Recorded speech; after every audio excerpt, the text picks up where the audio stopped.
ছোট্ট বন্ধুরা, তোমরা সবাই কেমন আছো?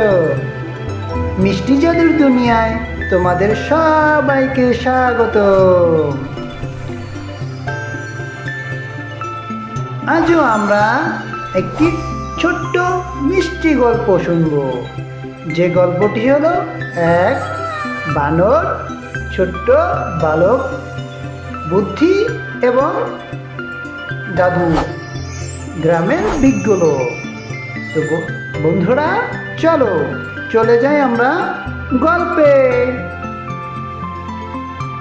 একটা ছোট্ট গ্রাম ছিল জঙ্গলের পাশে। সেই গ্রামে থাকতো বুদ্ধি নামের এক ছেলে। বুদ্ধি খুব খেলোয়াড়, কিন্তু পড়াশোনার সময় সব সময় অজুহাত খুঁজত। একদিন সে স্কুলে না গিয়ে গাছের ডালে বসে কাঁঠাল খাচ্ছিল। ঠিক তখনই ওপর থেকে এক বানর এসে বলল, এই বুদ্ধি, তুমি স্কুলে গেলে না কেন?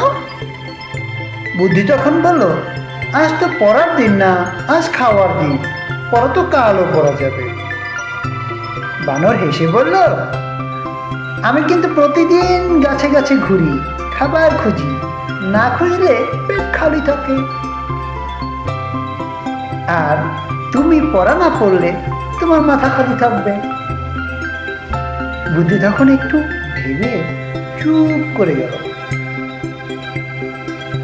পরের দিন বুদ্ধি আবার স্কুল ফাঁকি দিতে যাচ্ছিল। ঠিক তখনই দাদু ডাক দিলে, বুদ্ধি, এই বীজটা নিয়ে মাটিতে পুঁতে দে। বুদ্ধি অবাক, বীজ দিয়ে কি হবে দাদু?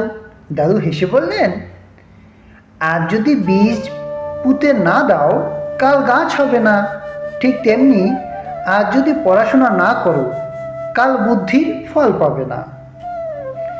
বুদ্ধি বুঝে গেল। সেদিন থেকে